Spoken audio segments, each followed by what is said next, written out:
eu voltar da Anne, eu quero saber se subiu gasolina de novo. Se subiu gasolina de novo. Ave Maria. Mandaram pra mim agora. Gasolina de novo subiu, gás de novo subiu. É pra lascar tudo agora.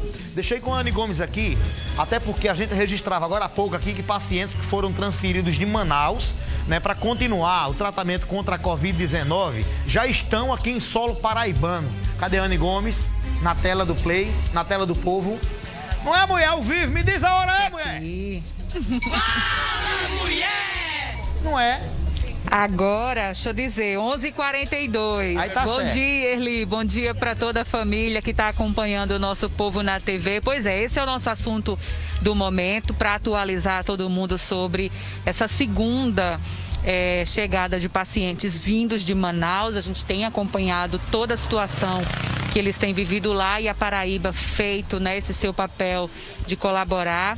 E aí ontem eles chegaram aqui, mais um grupo de 15 pessoas, assim como foi da primeira vez no último mês de janeiro. E a gente vai saber como é que estão esses pacientes agora. Eu vou conversar então com o gerente de atenção à saúde aqui do Hospital Universitário, o Dr. José Imar. Eles estão, inclusive, na mesma ala, né, que os primeiros pacientes ficaram, uma ala exclusiva, adaptada para esses pacientes Covid, que tem capacidade para 18 pacientes, então os 15 estão nela, né? Bom dia. Nós recebemos ontem 15 novos pacientes, são 10 do sexo masculino, 5 do sexo feminino, que ao chegarem foram alocados na unidade de enfermaria exclusiva para pacientes Covid. Desses pacientes que chegaram, 3 deles precisaram ir para a unidade de terapia intensiva.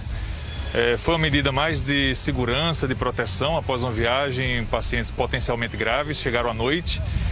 Então os pacientes que tínhamos um maior receio do risco de evolução mais grave na madrugada foram alocados para a UTI e uma delas, uma paciente do sexo feminino, uma senhora, já tem uma perspectiva de nas próximas 24 horas transferir-se da unidade de terapia intensiva para a enfermaria. São pacientes jovens, né, homens e mulheres, idade entre 26 e 60 anos, então vocês também tiveram esse cuidado. Nós temos uma média por volta dos 42 anos de idade, mas tem desde pacientes abaixo dos 30, 28 anos, até pacientes acima dos 60, como é o caso dessa senhora. E, obviamente, quanto maior a idade, maior o risco de outras patologias, além do quadro da Covid-19, interferirem na evolução clínica deles. Agora, doutor José, essa ala ela tem capacidade para 18 internos e, nesse momento, existem 15, então teriam 3 leitos disponíveis. Como é que é feita essa organização? Na verdade, nós temos, no momento, 15 pacientes vindos de Manaus, mas temos ainda uma paciente do grupo anterior, que está tendo alta da UTI hoje para a enfermaria. Então, esses ambientes para os pacientes que necessitam de um suporte maior, por exemplo, trabalhos de fisioterapia, com o que a gente chama de ventilação não invasiva, a gente não utiliza os 2 ou 3 leitos da enfermaria. A gente pode precisar bloquear um desses leitos para ter um campo de trabalho, um espaço maior para poder prestar uma assistência mais adequada. Então, até 18 leitos a gente tem preparados para de imediato receber os pacientes. A parte física da enfermaria até tem outras dependências, mas no momento não estão ativadas. Essa é uma ala nova, nós não fechamos leitos do hospital para incluir novos pacientes. A empresa brasileira de serviços hospitalares, a EBSER, que é mantenedora dos hospitais universitários, viabilizou recursos humanos para a gente abrir novas alas voltadas ao atendimento da pandemia, da Covid. Isso permitiu, então, que sem prejudicar a população paraibana, a gente pudesse auxiliar o Brasil, auxiliar a população de Manaus recebendo esse segundo grupo de pacientes. Uma atitude muito humana. E só para a gente contextualizar e finalizar, então, de todos esses pacientes, dos que chegaram agora, incluindo também os que ainda restam do primeiro grupo, de uma maneira geral, o estado considerado estável. Sim, apesar de terem 3 pacientes na UTI, são pacientes que se encontram estáveis, extubados, respiram por conta própria, respiram com oxigênio, mas eles mesmos que conversam, falam, se alimentam por boca. Então são pacientes que a gente tem uma grande expectativa de poder, breve, ao longo dessa semana, início da outra, estar tendo a alta da UTI, se Deus quiser, ter uma boa evolução dos que estão na enfermaria para devolvê-los aos seus familiares, recuperados, são salvos, e que a Paraíba possa dar aí a sua segunda contribuição no auxílio aos irmãos manauaras. Muito bom, doutor José Imar, muito obrigada pelos esclarecimentos e também para tranquilizar todos nós, né? Nós acompanhamos, inclusive, que da primeira vez que esses pacientes vieram, alguns familiares que vieram para acompanhá-los acabaram se contaminando e vindo também para precisar do serviço aqui do Hospital Universitário, e agora com essa nova chegada a gente torce para que nada disso aconteça e que eles possam concluir o tratamento da maneira mais breve possível. Inclusive, Erli, nós acompanhamos também a chegada desse segundo grupo de pacientes ontem numa grande força-tarefa montada de várias formas para trazer esses pacientes o quanto antes aqui para o Hospital Universitário, e a gente vai ver então agora a reportagem de como foi a chegada desses pacientes aqui na nossa capital. Eram aproximadamente 8 da noite quando o avião da Força Aérea Brasileira pousou no aeroporto Castro Pinto, trazendo 15 pacientes com Covid-19 para a capital paraibana. Todos eles vieram de Manaus e foram levados para o Hospital Universitário de João Pessoa.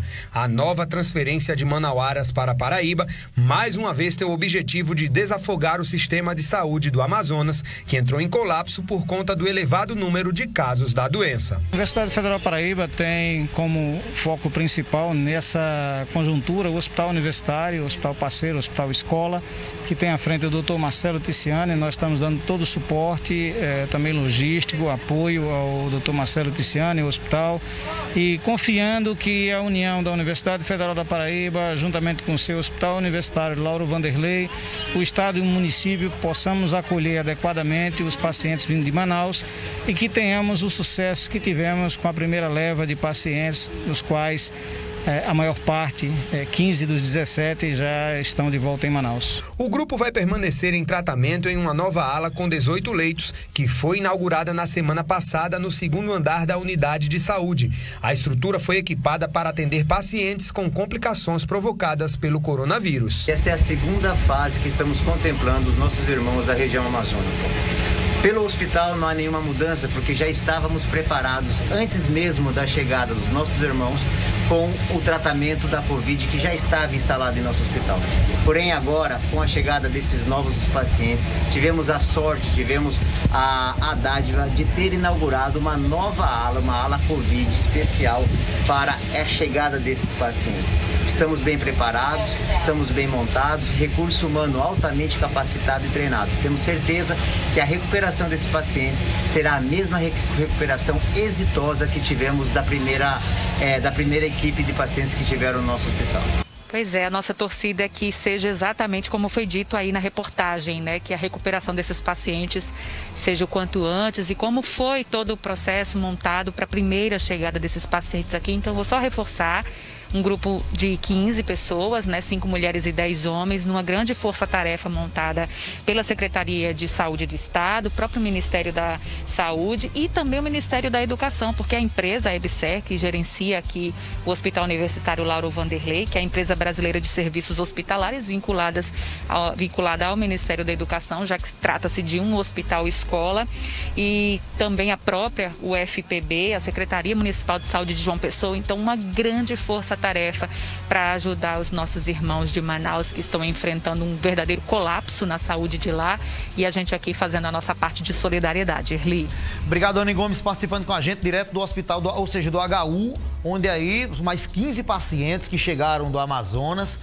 Vou repetir o que eu sempre disse aqui, tá? É melhor a gente estar ajudando do que ser ajudado. Se coloca no lugar desses pacientes aqui. Imagina se a Paraíba estivesse passando pelo problema que, por falta de gestão, imagina, paciente ser transferido de um estado do Amazonas, de outro extremo, o extremo norte para o extremo nordeste aqui. Aqui o extremo oriente das Américas, lá o extremo norte, sendo transferido por falta de oxigênio, é falta de gestão, é falta de administração. Você viu ali, imagina se a nossa Paraíba tivesse nessa circunstância, nessa situação aí, que Deus nos livre disso, tá? Como é que seria a sua cabeça em ter um parente sendo enviado para o Amazonas, por exemplo, tá? Uma verdadeira estrutura de guerra que é montada pelo resgate da vida, pelo resgate de cada um tem sua história aí. São 15 histórias que chegaram aqui à Paraíba.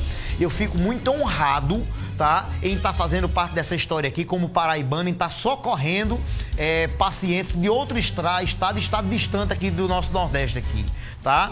Olha aí, falta de gestão. Aqui, por exemplo, se não tivesse tido a gestão punho de fé, gestão de verdade aqui. Por exemplo, quando eu parabenizo o trabalho do doutor Geraldo Medeiros, não é à toa, tá? Secretário de Saúde do Estado, onde sempre passou segurança pra gente da imprensa, por exemplo, tá?